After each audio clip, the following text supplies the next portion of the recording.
It's Alex, your horror hound here, and I'm on location from sunny Temecula, California, thankfully escaping the snowstorms of Pittsburgh to visit my wife's family. And this weekend, a fantastic new movie comes out. Send Help, Sam Raimi's return to the horror genre after what, 16, 17 years since Drag Me to Hell? Even longer since an R rated horror movie from, in my opinion, one of the Mount Rushmore filmmakers of the genre almost. I mean, he is responsible for my favorite horror film of all time, The Evil Dead. And Evil Dead 2 is right up there as well. So I was highly anticipating this movie. I've avoided the trailers for months. Honestly, I can't think of a trailer right now that I'm avoiding anymore. This was the last one for a while I've been avoiding, that and 28 years later. So man, I'm gonna enjoy a couple months reprieve because who cares about seeing the Scream 7 trailer? I've been enjoying it. Anyways, Send Help is such a good time because it's a two-hander. It's Dylan O'Brien and Rachel McAdams, and you have to completely buy into them as the characters of this movie because that's completely what this movie is anchored around, their performances.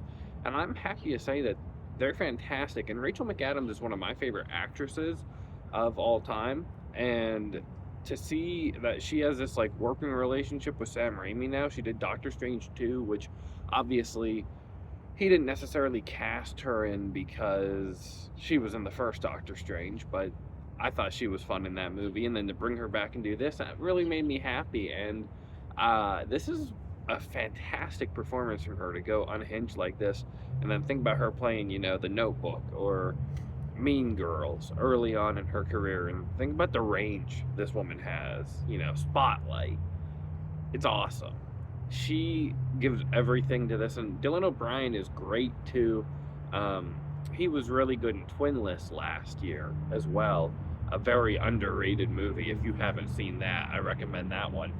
Um, but no, man, I just thought that this was a great time. See it in 3D if you get the chance. It really actually makes good use of its 3D and was a lot of fun. I saw this with a sold out theater in an advanced screening, and they were hoot and hollering, really into the movie, really enjoyed it. And that made me very happy that I knew I was in a theater full of people like me, and that whenever there was, you know, pig's eyes getting gouged out, which is something to like know going in. You're gonna get extreme gore. It's a Raimi movie, so you can guess that, and it's actually very good to know that after not necessarily getting that in something like Army of Darkness or Drag Me to Hell, which are gross in their own very special ways. But no, this is full R-rated Raimi, and my wife and I were debating taking her mom to see it, and I'm in the doghouse still for taking her to see Nosferatu. So I was like, no, I don't think we should. And we paused, and I said, what about? And then I said a scene, and then I said another scene. And if you've seen the movie, you can guess which scenes I'm saying. And she's like, yeah, you know what? She doesn't really like gross stuff. I guess she wouldn't like that movie as much as her dad would love it. And this is a movie that I really think if you can handle a little bit of gore, a little bit of squeamishness, which is a fun time at the movies, it's a movie I'd recommend anybody go see because it is just a fantastic time at the movie. So those are my thoughts on Send Help. I have nothing bad to say about this movie. Go out and see it. And I'm going to enjoy California. I hope you enjoy wherever you are and stay warm. God bless. Have a great day.